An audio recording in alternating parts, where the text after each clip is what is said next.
मेरे और आप सब के आका करीम अलैहिस्सलाम इरशाद फरमाते हैं, इज़ा अरादल्लाहु बिअब्दिही खैरा, जब अल्लाह अपने बंदे के साथ भलाई का,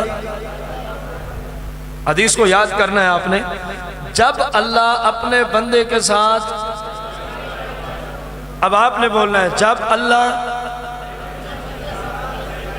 भलाई का इरादा कर लेता है, अज्जल लहू अल उक़ूबा फिद दुनिया, तो मालिक करीम जो उससे भूल चूक नहीं हो गई होती, कोई गलती कोताही हो जाती है, उसकी सजा में जल्दी कर दे, दुनिया में ही दे दे। बीमारी में मुब्तला कर दिया, परेशानी में मुब्तला कर दिया, किसी मुसीबत में मुब्तला कर दिया, कोई और ऐसा मसला परेशानी बन गई, फरमाया ये उस वक्त होता है जब अल्लाह बंदे से भलाई का इरादा। और हम क्या करते हैं, जब कोई मुसीबत आ जाए, जब कोई परेशानी आ जाए, जब कोई मुश्किल बन जाए, गिले शिकवे शुरू रब की बारगाह में। हालांकि अल्लाह के हबीब अलैहिस्सलाम फरमाते हैं, जिस मेरे उम्मती से अल्लाह अपने बंदे से भलाई का इरादा फरमा लेता है, तो अज्जल लहुल उक़ूबा फिद दुनिया, तो उसकी जो ऊंच नीच की वजह से सजा होती है ना उखरवी, रब इधर ही किसी न किसी तरीके में दे देते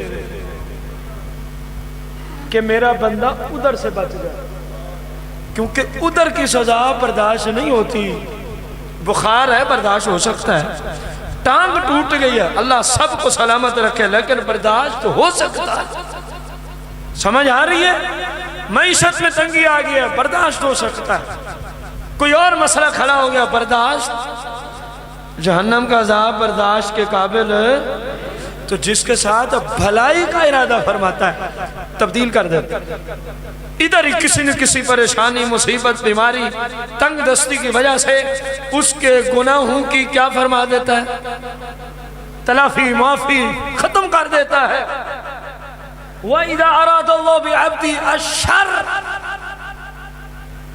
और जब किसी बंदे के साथ सू का इरादा फरमाता है, बुराई का कसद फरमाता है, तो फिर क्या होता है, अमसक अन्हु बिज़म्बि, उसके गुनाहों को उसके जिम्मे रहने देता है।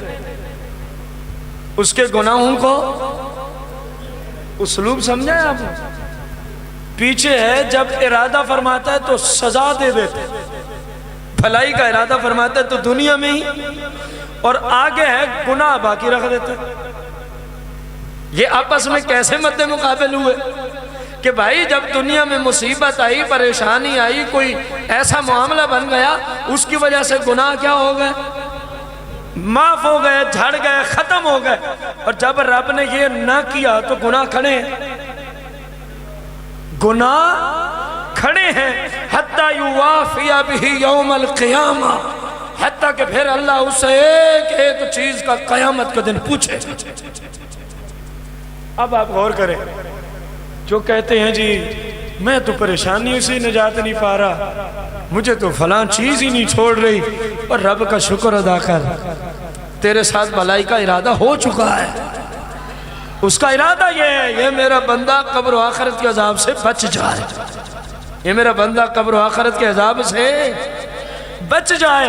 लेकिन बंदों को समझ ना आ सकी, बंदों को समझ ये कानून है, जिस बंदे को कोई तकलीफ ना आए, कोई बीमारी ना आए, कोई मसला ना आए, परेशानी ना आए, बस आका तो इतना बड़ा सरकश हो जाता है, रब को भी भूल जाता है।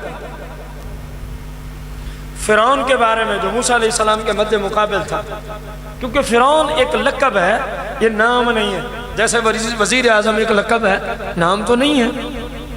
वजीर आजम किसी का नाम होता है? तो इसी तरह मिस्र में एक जमाना था, उसके फरमारवा को फिरौन मिस्र कहा जाता, जैसे एक जमाना था अजीज मिस्र कहा जाता था।